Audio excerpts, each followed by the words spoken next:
Welcome to the virtual open house for the Memorial Park parking lot project. This is a project that is going to be moving forward pretty quickly over the next few months. We're looking at a construction date starting in early September. So just to give you a little background on the project, if you've spent any time down here in Memorial Park, you've probably parked here at the large parking lot by the sports fields. And we've had a number of issues with the parking lot over the years. Primarily, we've had a problem with the asphalt and the asphalt actually breaking up.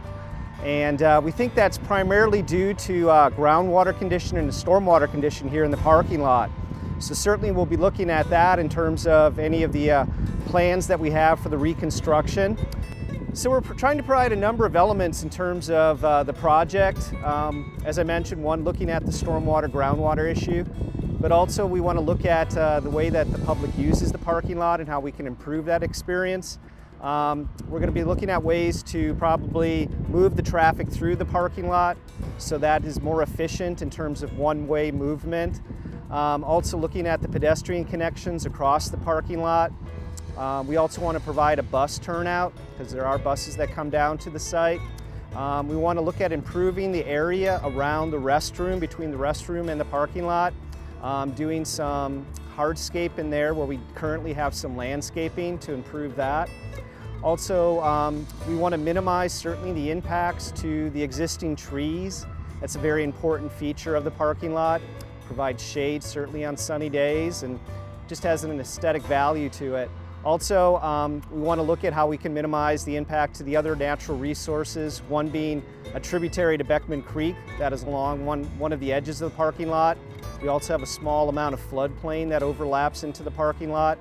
So we're looking at ways to improve the current condition and to provide some amenities that don't currently exist.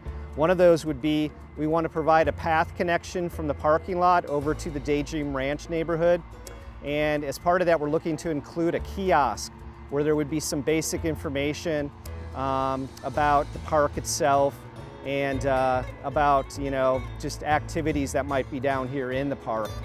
And so, as I mentioned, we're looking to move this forward pretty quickly in terms of the schedule.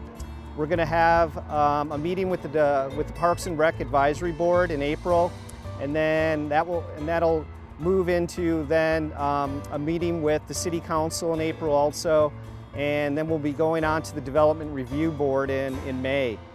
And ultimately, as I mentioned, we'll be looking to have the construction start early September.